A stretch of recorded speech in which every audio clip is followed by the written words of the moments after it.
Welcome, dear listener. This week, we embark on a profound and transformative exploration, one that delves into the intricate landscapes of the self. We focus on a mysterious yet essential aspect of our being, the ego's role in protecting the inner child. So, settle into a place of stillness. Allow your breath to slow. Open your mind and heart as we navigate this sacred terrain together. What is the ego? Why does it exist? And how does it shape the way we perceive ourselves and the world? Today, we will uncover the ego's purpose, its connection to our inner child, and the delicate balance required to integrate these forces within us. Imagine this: deep within you lies a treasure chest, a radiant, golden essence that represents your purest self. This is your inner child, the source of your authenticity, creativity, and emotional innocence. It is the unfiltered part of you that existed before the world imposed its expectations. But as life unfolds, challenges arise. Pain, rejection, and fear shape our experiences. In response, we build something remarkable, the ego, a suit of armor designed to shield this treasure from harm. Like a knight preparing for battle, the ego fortifies itself against the unpredictable nature of the world. It steps in as a guardian, forming layers of protection, crafting identities, and developing defenses. It learns which aspects of ourselves are safe to express and which must be hidden. This armor is neither good nor bad. It is necessary. Without it, the delicate essence of our inner child could be overwhelmed, leaving us vulnerable. But here lies the paradox: while the ego is meant to protect, it can also imprison. Over time, this armor may become so heavy, so restrictive, that we forget about the treasure it was meant to guard. The spontaneity, the innocence, the raw authenticity of our inner child becomes buried beneath layers of conditioned beliefs, fears, and societal expectations. We begin to identify with the armor itself, mistaking it for who we truly are. But what happens when we no longer hear the whispers of the inner child? What happens when the ego becomes a fortress rather than a protector?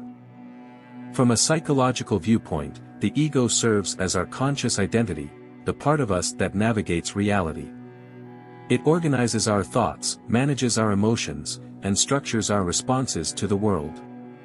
As children, we operate primarily from our inner child, engaging with life through wonder, curiosity, and unfiltered emotion. We express freely. We dream without limitation. We love without fear. But as we grow, the world teaches us lessons, some gentle, others harsh. We learn that certain behaviors invite approval, while others lead to rejection. We discover that being too expressive may result in criticism, that being too vulnerable may invite pain. In response, the ego adapts. It begins shaping our personality, refining our behaviors, and building its protective walls. It learns to suppress what is deemed unacceptable and amplify what is rewarded. This is not inherently harmful. The ego plays a vital role in helping us function in society. It gives us confidence, direction, and resilience. It helps us set boundaries, assert ourselves, and navigate relationships. But the danger arises when the ego forgets its original purpose. When the armor becomes too rigid, when it no longer allows the inner child to breathe, we begin to lose touch with our true essence.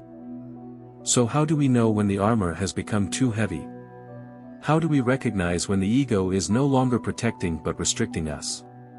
Some signs may include feeling emotionally numb or disconnected from joy, struggling to express vulnerability or authenticity, constantly seeking external validation, living in fear of judgment or rejection, suppressing creativity, spontaneity, or playfulness, carrying an overwhelming sense of responsibility or control, being overly defensive, rigid, or reactive.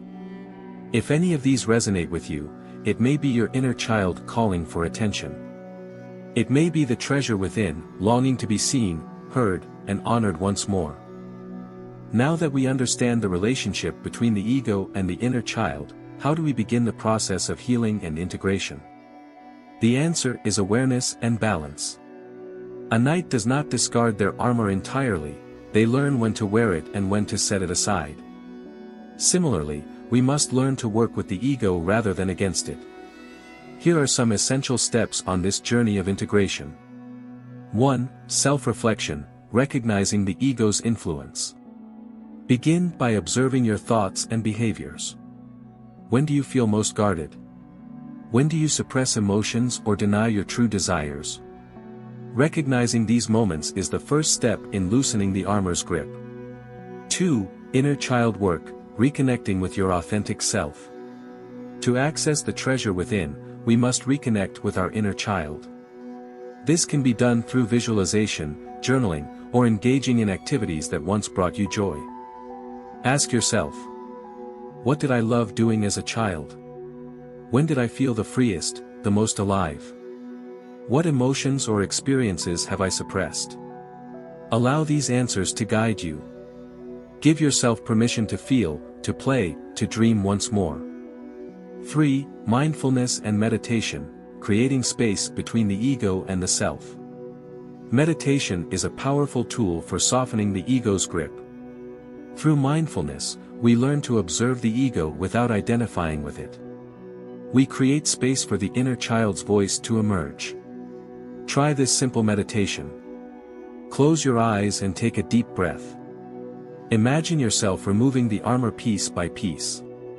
Visualize your inner child standing before you, pure, radiant, unafraid.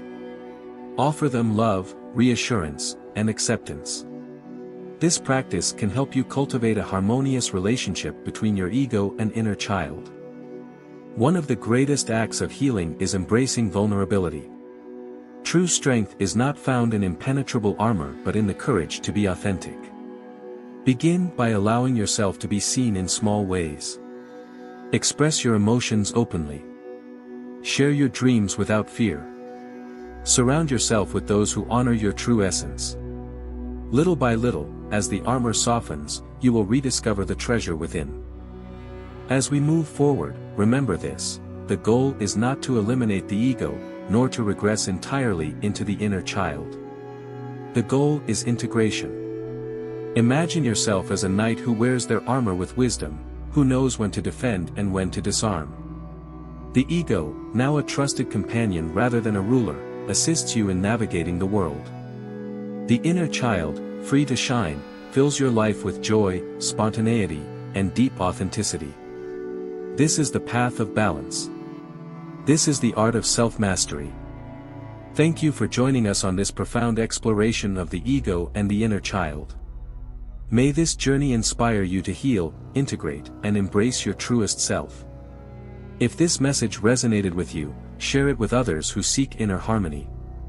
And remember, you are both the knight and the treasure, the protector and the light. Until next time, stay awakened. Stay true.